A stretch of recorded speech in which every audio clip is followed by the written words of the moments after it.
اب اپنی زندگی کا مقصد متعین کرو. اور آخری بات ہے سب سے کہتا ہوں، تمام نوجوانوں سے، مردوں سے بھی اور عورتوں سے بھی، ہر بچی سے، ہر بہو سے، ہر نوجوان لڑکے اور لڑکی سے کہتا ہوں کہ اب اپنے دلوں کے اندر ان تمناؤں کو جگہ دو، اپنے دلوں کے اندر ان عظیم مقاصد کو جگہ دو، آپس میں گفتگویں کرو، اپنے گھروں میں اس کو موضوع گفتگو بناؤ، اپنے بچوں، بچیوں، پوتوں، پوتیوں، نواسوں، نواسیوں کے اندر یہ عزم و ولولہ بھر دو. شاید ہم نہیں تو ہماری اولادیں کام آ جائیں، اولادوں کی اولادیں کام آ جائیں. اور وہیں جب تک نظم عالم نہیں بدلے گا دنیا میں کہیں نہیں بدلے گا. اس لیے ہم کو اپنے ملک میں اندر تمام کوششوں کو جاری رکھتے ہوئے اور وہاں پر بھی نظر رکھنی ہے. جو ہم کر سکیں گے کریں گے، اور دعا میں تو کوئی رکاوٹ نہیں. صدق کے دل سے ہر عورت دعائیں مانگے، ہر مرد دعائیں مانگے، ہر گھر میں یہ دعائیں ہوں. اللہ تعالیٰ تو زبانی دعا کی بھی دیکھنے کا محتاج نہیں ہے. ہمارے دل کے تڑپتے ہوئے جذبات تو اللہ دیکھ ہی رہا ہے کہ سارا دل ان کا ادھر لگا ہوا ہے. اور جب ادھر لگا ہوگا تو یہ پست جذبات یہ سب دل سے نکل جائیں. انسان کو یہ اچھا ہی نہیں لگے گا کوئی اس سے اس کی تنخواہ کے بارے میں بات کرے، کوئی اس سے اس کے زندگی کے معیار کے واقعی کراہیت ہوگی. کیا لوگ تھے حضرت نانوتوی رحمۃ اللہ علیہ، تنخواہ پہ کام کرتے تھے، چھوٹی سی تنخواہ ملتی تھی، 10 روپے یا اس سے بھی کم. اس کے بعد بیٹے کی شادی ہو گئی، وہ اپنے پیروں پہ کھڑا ہو گیا. درخواست لکھ کے بھیجی کہ اب میرے اخراجات کم ہو گئے ہیں، میری تنخواہ اتنی کم کر دی جائے. ہے کوئی دنیا میں آج جو اپنی تنخواہ کو کم کرنے کی درخواست پیش کرے؟ میرا خرچہ کم ہو گیا لہذا اتنا پیسہ 2 روپے زیادہ لینا اب میرے لیے ناجائز، میری تنخواہ کم کر دی، میرا اتنا خرچہ کم ہو گیا. یہ وہ لوگ تھے نا کہ جو بہت اونچی سوچ رکھتے تھے. ہر شخص آج اللہ مجھے معاف کرے اس بات پر وہ اٹکا رہتا ہے انہی چیزوں میں. اللہ تعالیٰ ہماری سطح کو بلند کرے اور ہمیں بلند کرنے کا فیصلہ کرنے کی توفیق دے. بس مجھے اس پر اپنی بات کو مکمل کرنا چاہیے. اللہ اکبر. جی تو چاہتا ہے کہ کلیجہ نکال کے رکھو، جی چاہتا ہے کہ کراہتا رہوں، چلاتا رہوں، سسکیاں بھرتا رہوں یہاں تک کہ جان نکل جائے. جو اہل احساس ہیں ان کو ایسے موقعوں پر نہ نیند آتی ہے نہ کھانا پینا اچھا لگتا. شیخ احمد یاسین میرے پاس الفاظ ہی نہیں ہیں کہ جن کے ذریعے میں ان کے عظمت شان کو بیان کر سکوں.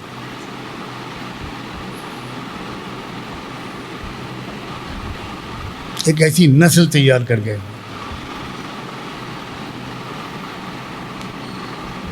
جس سے بہتر کوئی اور نسل اس وقت شاید موجود نہیں. مشکل حالات طاقتور قوم پیدا کرتے ہیں اور آرام کے حالات لقمہ تر بننے والی قوم پیدا کرتے ہیں. جفا کشی، موٹا جھوٹا پہننا کھانا، کچے مکانوں میں رہنا، یہ ایک زندہ بہادر قوم پیدا کرتی ہے. اور ناز و نعم میں پلنے والی قوم نرم و نازک ہو جاتی، لقمہ تر بن جاتی. ہم دیکھ رہے ہیں کہ دنیا کی تمام وہ مسلم علاقے ممالک جہاں بہت دولت کی ریل پیل ہے، وہ انتہائی ذلیل و خوار زندگی گزار رہے ہیں، اور دو ہی خطے ہیں جہاں سخت غربت، فقر و افلاس ہے، اور وہاں بسنے والے مسلمان دنیا کی بڑی سے بڑی طاقتوں کا غرور توڑ رہے ہیں۔ وہ غریب ہیں، پہاڑوں میں زندگی گزارتے ہیں، سب کے پاس مکانات بھی نہیں ہیں،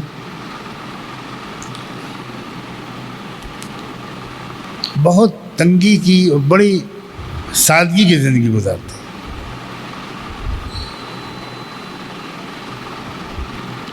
مگر برکت ان کے پاس ہے۔ پیسے زیادہ ہونا یہ الگ چیز ہے، اور برکت ہونا الگ چیز ہے۔ بہت غریبوں کے پاس بھی برکت ہو سکتی ہے، اور بہت اکثر امیر برکت سے محروم ہوتے ہیں۔ ہم لوگ برکت کا مطلب نہیں سمجھتے، تو اللہ ہماری کمائیوں میں برکت بھی نہیں ڈالتے۔ برکت شک شبے والوں کو نہیں ملا کرتی، اور برکت ایسی چیز ہے کہ جب تک انسان خود برکت کا تجربہ نہیں کرتا، برکت کسی ڈکشنری میں برکت کا معنی تلاش کر کے برکت کا مفہوم سمجھنا ناممکن ہے، بالکل ناممکن۔ یہ تجربے کی چیز ہے۔ کسی نہ کسی درجے میں مکتب، مدرسے اور مسجد کے خدمت گزاروں کو اس گئے گزرے حال کے باوجود برکت کا تجربہ ہے۔ میں نے پہلے بھی سنایا تھا، دارالعلوم دیوبند کا جب 7 سالہ اجلاس ہو رہا تھا، آپ تو ظاہر ہے کہ سب کے سب شاید اپنے باپ کی کمر میں نہیں، دادا کی کمر میں ہوں گے، تو میدان عرفات کا منظر تھا۔ اب دیوبند کی تنگ گلیاں اور 7.5 کروڑ مکھیاں،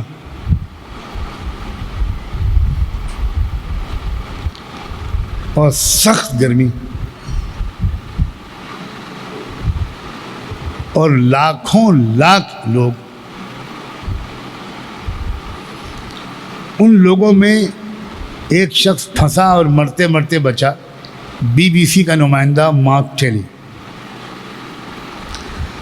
اس کی بیچارے کی تقریباً موت آ گئی تھی، بچ گیا وہ BBC کی طرف سے اس اجلاس کو کور کرنے کے لیے دیوبند آئے۔ میں مدینہ منورہ سے سفر کر کے دیوبند کے اجلاس میں شریک ہونے کے لیے آیا تھا، میں اس وقت وہاں پڑھتا تھا، اور بچ گیا اس لیے کہ اس وقت تک موت نہیں لکھی تھی۔ تو میں بھیڑ سے جنگ عظیم سوم لڑ کر مہمان خانے تک گرتا پڑتا پہنچا، جہاں میں ٹھہرا ہوا تھا۔ تو میں نے دیکھا کہ مارک ٹیلی کھڑا ہوا ہے، یہ جو اپنی قدیم مسجد ہے مہمان خانے کے سامنے، اس میں ایک نالی میں ایک طرف پیر ہے، ایک طرف پیر ہے، اور بھیڑ میں پھنسا ہوا ہے، اور شرٹ کے سب بٹن کھلے ہوئے ہیں، اور وہ کسی چیز سے بیچارہ آکسیجن سپلائی کر رہا ہے، حالت خراب۔ میں پہچان گیا اس کو، تو میں نے کسی طرح اس کو بھیڑ سے نکالا اور مہمان خانے کے اندر لے کر آیا۔ اس کی جان میں جان آئی۔ میں نے کہا پہلے جا کے نہاؤ، اطمینان سے پھر بات کریں۔ خیر وہ غسل خانے سے نہا کے آدمی بن کر آیا، اور پھر اس کو پانی وانی پلوایا۔ اب میری بات چیت شروع، اس نے نشر بھی کیا تھا اس زمانے میں۔ تو مارک ٹیلی نے مجھ سے، میں نے بہت کچھ پوچھا اس سے، اس نے پوچھا مجھ سے، تو اس نے کہا ایک بات بتائیے، یہ لاکھوں لوگ جو آ رہے ہیں، 10-10 کلومیٹر سے پیدل چل کے آ رہے ہیں، بس نے کہاں اتار دیا، ٹرک نے کہاں اتار دیا، ٹریکٹر نے کہاں اتار دیا، اور چلے آ رہے ہیں دھوپ میں، اور سب ہنس رہے ہیں۔ بھوکے ہیں، پیاسے ہیں، پیشاب کرنے کی جگہ نہیں مل رہی. سچ کہہ رہا ہوں. استنجے خانے والے جتنے بنائے گئے تھے وہ سب اب کسی کو کچھ کھانا سارے دیوبند کے ہوٹلوں میں 7.5 منٹ میں ختم. روٹی اس نے اٹھائی ہو، بوٹی اس نے اٹھائی ہو، اور لوٹ مار مچ گئی وہاں. عجیب حالت تھی. نہ کھانا مل رہا ہے، نہ پانی مل رہا ہے، نہ جگہ مل رہی، نہ سایہ مل رہا، مگر سب ہنس رہے. اس نے کہا کہ مجھے سمجھ میں ہی نہیں آتا، ایک بھی غصہ نہیں رہا ہے، ورنہ تو جوتم پیدار ہو جائے، مت ڈالے لوگ ایک دوسرے کو، چڑھ دوڑیں، یہ سب مست ہیں. مجھے موقع مل گیا. میں نے کہا بڑے ذہین آدمی ہو آپ، ورلڈ ایونٹس کا انالائسس پیش کرتے ہو BBC پر، اب بتاؤ نا کہ یہ کیا راز کیا اس کا. کوئی ناراض نہیں ہے، بلا لیا ہو کوئی ٹھکانہ نہیں، کوئی ہم کو بلا لیا اتنا اشتہار دے دے کر، اور یہاں کوئی انتظام ہی نہیں، کوئی ناراض. اور جگہ تو آگ لگا دے لوگ، سب پھونک ڈالیں. تو ماں تیری سے میں نے کہا تم سوچو کیا بجے گا. میری سمجھ میں کچھ نہیں آ رہا. میں بالکل سمجھ نہیں پا رہا ہوں کہ پھنسے بھی ہیں اور ہنس رہے ہیں. میں نے کہا آپ سمجھو، یہ غریب ضرور ہیں لیکن روحانی سکون ان کے پاس ہے. یہ سمجھ رہے ہیں کہ ہم اس پاک سرزمین پر آ گئے، بس ہماری مغفرت ہو گئی، ہم خوش نصیب ہیں کہ ہم نے اپنے اکابر کی یہ جگہ دیکھ لی، یہ محبت، یہ روحانی رشتہ. ہم نے کہا چلی you can never understand it, آپ سمجھ نہیں سکتے. اس نے کہا نہیں، میں چونکہ دلی ہی میں رہتا ہوں، انڈیا میں 20-30 سال سے، میں تھوڑا بہت سمجھ سکتا ہوں. واقعی بالکل صحیح آپ کہہ رہے ہیں، یہ روحانی چیز ہے. الحمدللہ. اب میں آخر میں بہت مثبت بات کہتا ہوں. مانا کہ ہمارا ایمان کمزور ہے، مانا کہ ہمارے عزائم کمزور ہیں، ہمارے جذبات اور خیالات ویسے نہیں ہیں جیسے ہونے چاہیے، لیکن مبارک ہو، دوسروں سے اب بھی بہت غنیمت ہے، دوسروں سے بہت غنیمت ہے. اور ہر سال ہر کچھ دن کے بعد اللہ تعالیٰ ایک ریفریشمنٹ کورس کرا دیتا ہے، جمعہ بھیج دیتا ہے. ہر شخص جمعے کے دن تھوڑا سا بہتر موڈ میں آ جاتا ہے. عجیب بات ہے، کیا ہم سب یہ تاثیر محسوس نہیں کرتے؟ جمعے کے دن ایک عجیب بشاشت، ایک روحانیت آ جاتی ہے. پھر جمعے کے علاوہ اگر کسی نے روزہ رکھ لیا 2-3 دن، کیا کہنے، ایک بشاشت کی کیفیت. یہ سب بھی نہ کیا، صرف مغرب فرض نمازیں پڑھ لی، تب بھی ان سے جن کے سر اللہ کے سامنے نہیں جھک پاتے کروڑوں درجے بہتر ہے.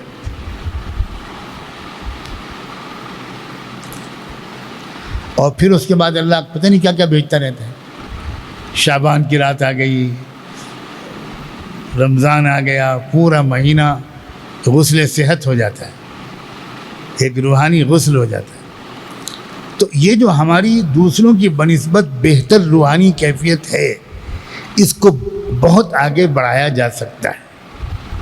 اور اس آگے بڑھانے کے لیے بہت مفید ہوتا ہے زندگی میں بلند مقاصد اور عزائم کو جگہ بنانا. اور وہ بلند مقاصد اور عزائم یہ ہیں کہ ہمیں اجتماعی اور عمومی فضا میں تبدیلی لانی. چند افراد کی زندگی میں تبدیلی لانا یہ بھی بڑا کام ہے. اس کی کوشش بھی کرتے رہنا ہے بھرپور، اور اس کے ساتھ ہم کو پورے ملک کے ماحول. ہم کو اس ملک میں جو جہاد کرنا ہے وہ ہرگز ہتھیاروں سے نہیں ہوگا. اس کے لیے کسی اعلان جنگ کی ضرورت نہیں. ہم کو اس ملک میں جو جہاد کرنا ہے وہ تختہ پلٹ کر حکومت کے اسٹیج پر قابض ہونے کے لیے بھی نہیں. ہم کو اس ملک میں جو جہاد کرنا ہے وہ غربت کو دور کرنے کے لیے، جہالت کو دور کرنے کے لیے،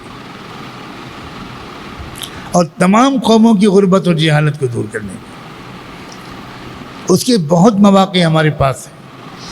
یہ اللہ کا بڑا کرم ہے کہ اگر ہم ان مواقع کو سیکھ لیں نا تو بغیر کسی ہتھیار کے استعمال کیے ہوئے ہم زبردست تبدیلی اپنے ملک کے اندر لا سکتے ہیں، اور ہمارے اندر اپنے ملک میں اجتماعی تبدیلی لانے کا جذبہ بھی ہونا چاہیے، عالمی سطح پر تبدیلی لانے والی کوششوں سے ہم کو جذباتی وابستگی بھی ہونی چاہیے، شرکت اور تعاون کی تمنا بھی ہونی چاہیے، اور دونوں میں کوئی تضاد نہیں۔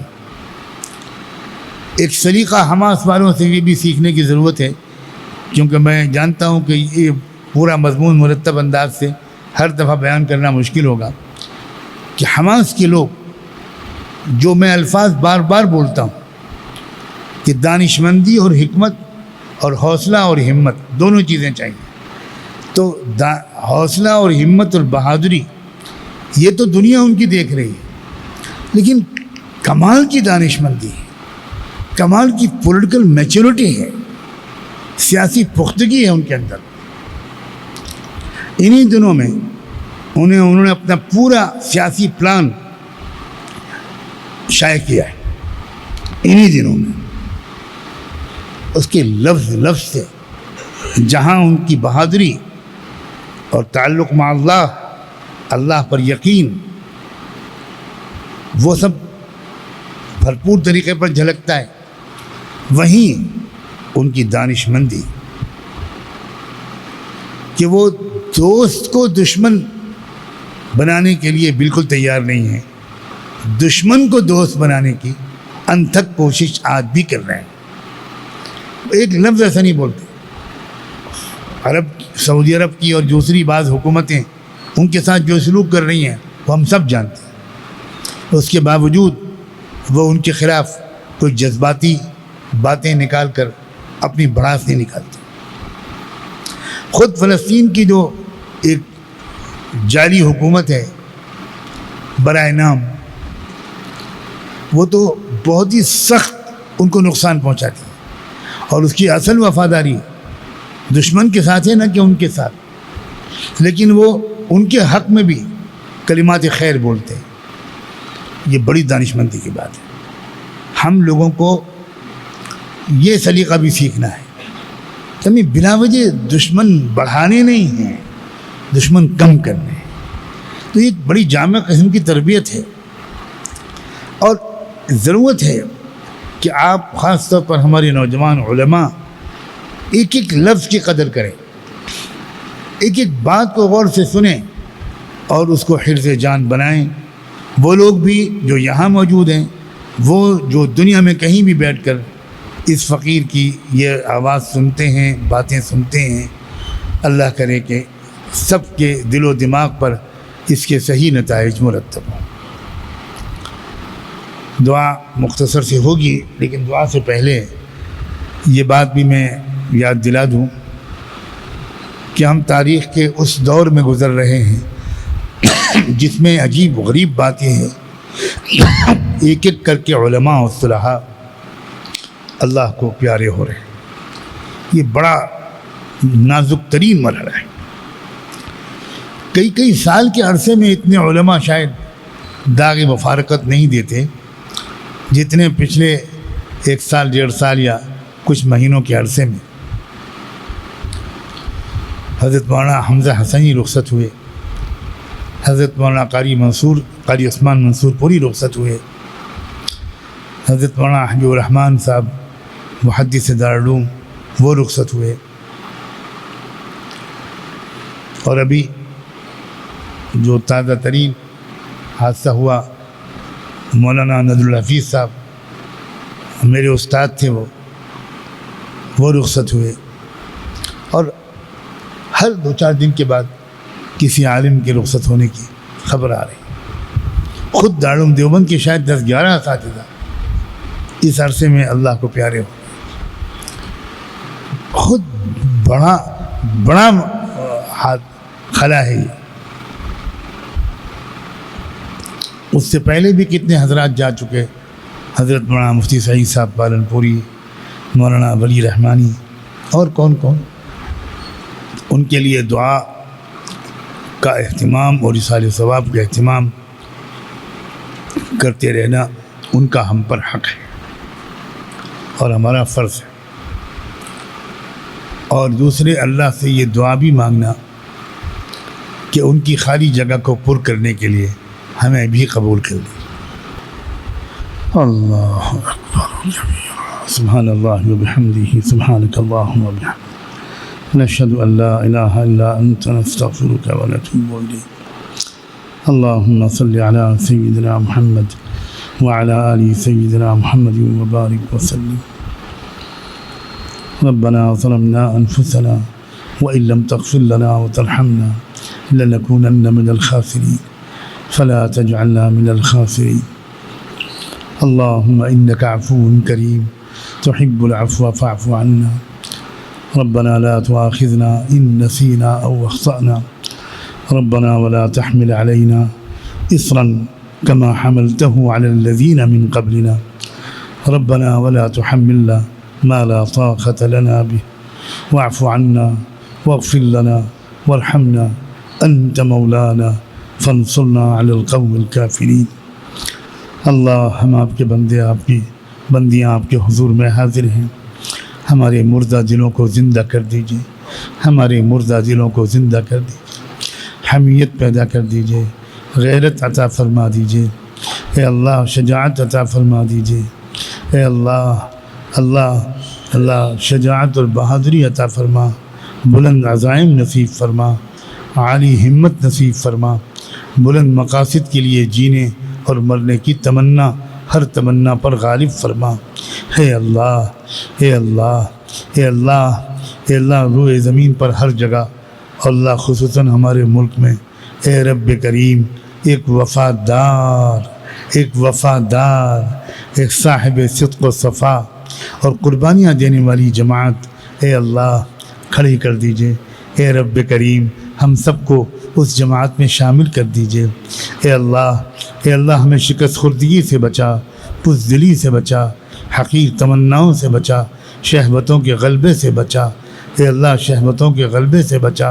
اللہ ہم کو اعلیٰ صلاحیتیں بھی نصیب فرما، عقلی صلاحیت، ذہنی صلاحیتیں، فکری صلاحیتیں، علمی صلاحیتیں، اور اللہ ہم کو مضبوط تندرستی بھی عطا فرما، مضبوط صحت بھی نصیب فرما۔ اللہ بسطاً فی العلم والجسم کی دولتیں نصیب فرما۔ اے رب کریم، دور تک دیکھنے والی نظر نصیب فرما۔ اللہ دور تک دیکھنے والی نظر نصیب فرما، تعویل الاحادیث نصیب فرما، تعویل الاحادیث کا علم نصیب فرما، تعویل الاحادیث کا علم نصیب فرما۔ اللہ ہر بات کی تہ تک پہنچنے کی صلاحیت نصیب فرما۔ اللہ ہماری سمجھ میں گہرائی نصیب فرما، علم میں گہرائی نصیب فرما۔ اللہ مطالعے میں وسعت نصیب فرما، اللہ ہمتوں میں بلندی نصیب فرما۔ اے رب کریم، مکارم اخلاق سے ہم سب کو آراستہ فرما۔ اللہ ہمارے ایک ایک بچے و بچی کو الہ کریمت اللہ کے لیے قبول فرما، قبول فرما، قبول فرما۔ ہمارے پورے اہل و عیال کو قبول فرما۔ اللہ ہم سب کو اپنی اپنی وفادار بیویوں کے ساتھ جنت الفردوس میں، صدیقین و صدیقات کے ساتھ، مومنین و مومنات کے ساتھ، مسلمین و مسلمات کے ساتھ، قانتین و قانتات کے ساتھ، صالحین و صالحات کے ساتھ اللہ جمع فرما۔ اللہ کتنا دل چاہتا ہے کہ آپ کے محبوب کا دیدار کریں۔ اللہ دیدار نصیب فرما، دیدار کا شوق نصیب فرما، دیدار کی تڑپ نصیب فرما، دیدار کی صلاحیت نصیب فرما، دیدار کی اہلیت نصیب فرما، اور روز محشر بھی اللہ ان کا دیدار عطا فرما، اور اللہ ان کے قدموں میں جگہ نصیب فرما، ان کے مبارک ہاتھوں سے جام کوثر پینے کی سعادت اور لذت نصیب فرما۔ اللہ اے رب کریم، اے اللہ ہماری طرف سے تمام انبیاء علیہ السلام کو، تمام ان کے حواریین اور صحابہ اور صحابیات کو، ان کے تمام کے اہل بیت کو، اللہ ہمارے تمام خلفاء کو، اور اے اللہ بعد میں آنے والے تمام ائمہ کو، تمام اولو الامر کو، اللہ دونوں میدانوں میں امت کی قیادت کرنے والوں کو اور ان سے محبت کرنے والوں کو اللہ بہت بلند درجات نصیب فرما، اور ہمیں ان کا اتباع نصیب فرما، ہمیں ان کا اتباع نصیب فرما، عافیت کے ساتھ دنیا کی محبتوں کو ہمارے دلوں سے نکال دیجئے، اللہ نکال دیجئے، اللہ نکال دیجئے، اللہ اللہ اللہ اپنی ذات کی محبت ہمارے دل پر، ہر محبت پر غالب کر دیجئے۔ اے اللہ شہوتوں کے بجائے اے اللہ دینی جذبات کا غلبہ عطا فرما۔ اے اللہ حرص و طمع اور عجب و تکبر اور حسد اور اللہ کینہ اور بغضاء اور اللہ ظلم اور دشمنی اور نفرت اور اے اللہ خیانت اور اللہ بد نظری اور تمام ظاہری اور باطنی، حیوانی اور شیطانی اور نفسانی ہر قسم کے گناہ سے ہم سب کو پاک صاف فرما، ہم سب کو محفوظ فرما۔ اے اللہ اس جگہ کو قبول فرما، ایک نئی نسل کی تیاری کے لیے قبول فرما، ایک نئے دور کے آغاز کے لیے قبول فرما۔ اے اللہ مثبت پیش رفت کے لیے قبول فرما، ہر میدان میں رہبروں کی تیاری کے لیے قبول فرما۔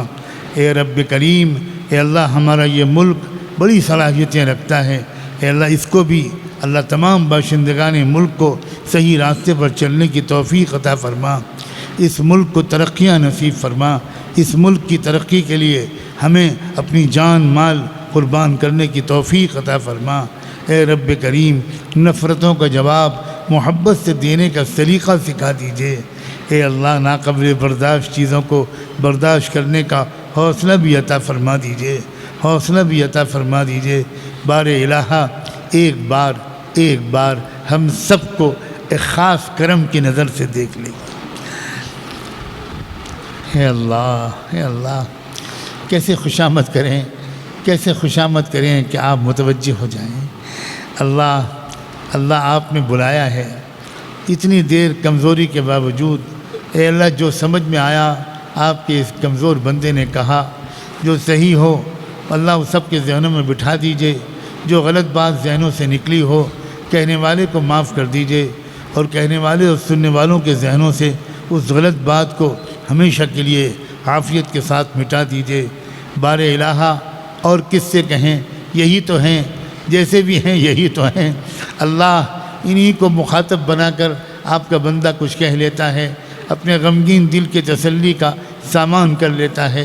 اے اللہ بہترین استعدادوں کو متوجہ کر دیجئے، اعلیٰ صلاحیتوں کو متوجہ کر دیجئے، اعلیٰ صلاحیتوں کو متوجہ کر دیجئے، بلند عزائم والوں کو متوجہ کر دیجئے، اونچے خاندان والوں کو متوجہ کر دیجئے۔ اے رب کریم، اے اللہ جو مانگا ہے وہ بھی عطا کر دیجئے، جو نہیں مانگ سکے وہ بھی عطا فرما دیجئے۔ اے اللہ ہمارے اساتذہ، علماء، صلحاء بڑی تیزی کے ساتھ آپ کے پاس حاضر ہو رہے ہیں۔ بار الہہ جو آپ کے پاس آ چکے ان سب کی مغفرت فرما، ان کے درجات کو بلند فرما، ان کی زندگی بھر کے اعمال اور مساعی کو قبول فرما۔ اے اللہ اب جو باقی بچے ہیں عافیت کے ساتھ، صحت کے ساتھ، ان کے سائے عاطفت کو ہمارے سروں پر دراز فرما۔ اللہ ہمیں ان میں سے ایک ایک کی ضرورت ہے۔ اے اللہ ایک ایک جاتا ہے تو زبردست خلا چھوڑ جاتا ہے۔ اے اللہ زندگی میں ہم سے اگر قدر نہیں ہو پاتی تو اللہ اب معاف کر کے ہم کو اب زندگی میں ابھی سے قدر کی توفیق عطا فرما۔ اے اللہ ہم سب خطا کاروں کی طرف سے اپنے محبوب کی خدمت اقدس میں ہم سب گنہگاروں کا نام لے کر ایک بار درود پہنچا دیجئے، درود و سلام بھجوا دیجئے۔ اللہ بھجوا دیجئے، اللہ بھجوا دیجئے، اللہ بھجوا دیجئے، اللہ بھجوا دیجئے ان پر، ان کے اللہ آل اولاد پر، صحابہ و صحابیات پر، ازواج مطہرات پر، ذریت طیبہ پر، اور تمام صالحین و صالحات پر۔ اللہ ان کے خدمت میں ہمارا سلام عطا کیجئے، اور اللہ جگہ جگہ ایسے مراکز قائم کروا دیجئے جہاں سے امت کو صحیح اور جامع تربیت ملے۔ اپنے کرم سے جو مانگا ہے وہ بھی عطا کر دیجئے، جو نہیں مانگ سکے مانگنا چاہیے تھا اللہ وہ بھی عطا کر دیجئے۔ وصلی اللہ تعالی علی خیر خلقہ سیدنا محمد وعلی آلہ وصحبہ اجمعین برحمتک یا ارحم الراحمین۔